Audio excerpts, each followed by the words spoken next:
So yeah, hi everyone, I'm Chloe Swift. I'm a strategy planner at the Lake District National Park Authority.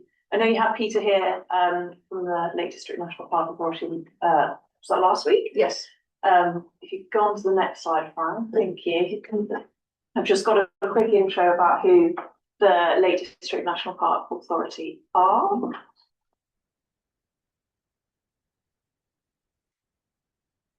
And yeah, as Fran and Marie said, I'm here today to talk to you about, first of all, who we are as the authority, the local plan, some of the projects that we're working on around keeping our community sustainable, and I've got a couple of projects to show you at the end. So yeah, this is who the Lake District National Park Authority are. We've got two main legal purposes. So the first is to conserve and enhance the natural beauty, wildlife and cultural heritage of the Lake District. And the second is to promote understanding and enjoyment of the national park by the public. And we've also got a duty to seek to foster the economic and social wellbeing of local communities within the national park. And we're also the planning authority for the Lake District National Park area. So that means we make decisions on planning applications and work on the development plan. Next slide, please, Frank. Sorry.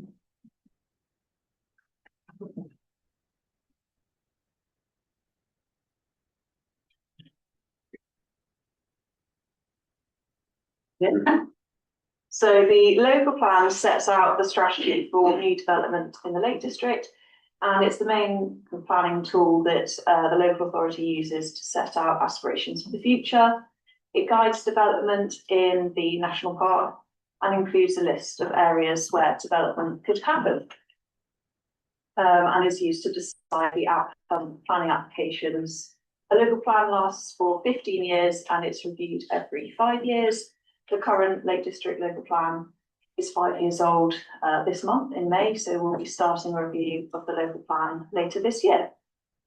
I've got some statistics or just some kind of facts to share with you as the session's about rural depopulation. I've got the population on the screen there. So as of the 2021 census, the population is 38,993. That's in the national park. Just in the national park area, yeah. So it's quite a small population for such a geographically large area. So between 2011 and 2021, so the 10 years between the last two censuses, the working age population, which is those aged between 16 and 64, it decreased by 3% from just over 25,000 people to just over 23,000 people. So about a 2,000 decrease over those 10 years. And then just for a bit of context, the proportion of the population, so the proportion overall of the population of the Lake District that's working age is 59%, and then in England it's 63%. So just to give you a bit of context as to where the Lake District is in comparison to England. Next slide, please, Ron.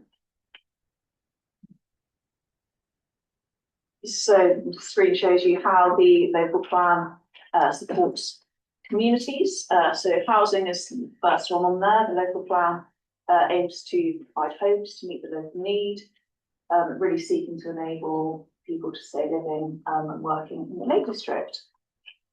The local plan also includes policies about jobs and employment creation, really helping to sustain local employment opportunities and providing business space for their own businesses. Community facilities, the local plan is really trying to sustain and enhance community facilities, things like recreational spaces, beach halls like the one we're in today, ensuring that communities have improved availability and access to facilities. We've got several policies that contribute to access to nature, so thinking about supporting active travel, access to green spaces and quality of recreation spaces, which all contribute to improved health and well-being. And then local plan policies also support development of sustainable travel options, and mostly through the kind of development of infrastructure that would enable sustainable travel. Next slide, please, Fran. So policy and practice, I thought I'd show you kind of a couple of examples about how the local plan is working to help sustain communities. First of all, we've got the delivery of our site allocations. As we kind of come towards the end of our 5-year local plan cycle, we're seeing that many of the particularly easier site allocations have come through in the planning process now and are either completed or being developed, really providing homes for local people. We're also doing a project at the moment with a few kind of smaller villages and communities working on a thing called rural exception sites. Those are sites that are suitable for 100% affordable housing and kind of wouldn't ordinarily be approved through the planning process if they weren't for 100% affordable housing. So we're working with a few communities to identify those sites that could then be brought forward to help sustain those communities. And then one project I wanted to point out is the one that's shown on the photo on the slide.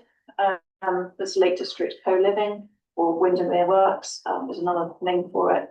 And it's the conversion of a former office building into a co-living space. It's a bit like student accommodation, but for professionals.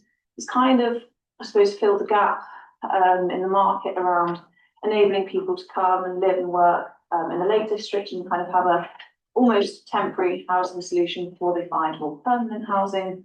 Although for not everybody, thanks Lorraine, for not everybody it is temporary. They do allow you to live there permanently if you would like. And then sitting behind that, which you can't see in the photo, they've got quite a few employment units as well, which have been really popular. So we're really pleased to see that there's a need for employment space in the Lake District. Next slide, please, Fran. So yeah, like I mentioned in this presentation, we are approaching a new local plan review. We are at the moment just at this scoping and early preparation stage there now. So we will have our first scoping consultation with you in September 2026. But it's worth saying that we have already done a good amount of engagement in collaboration with ACT through planning seminars. So hopefully maybe some of you came to those that we did at the back end of last year. And we'll be continuing with early engagements over the next few months as well prior to the scoping consultation. Yeah, just wanted to flag that this is the timeline that we're working to. We'll have a further more extensive public consultation in January 2027 and another one in January early 2028. Which will be the final consultation on the draft local plan. And we expect to adopt a new local plan in springtime 2029, which I know sounds like quite a long way away now, but we are working to a new plan making system that's set by central government. So we're required to have a new plan within a 30-month time period. So I know 2029 sounds like a long way away, but it's quite a quick turn around to adopt a local plan in. I think that's everything from me.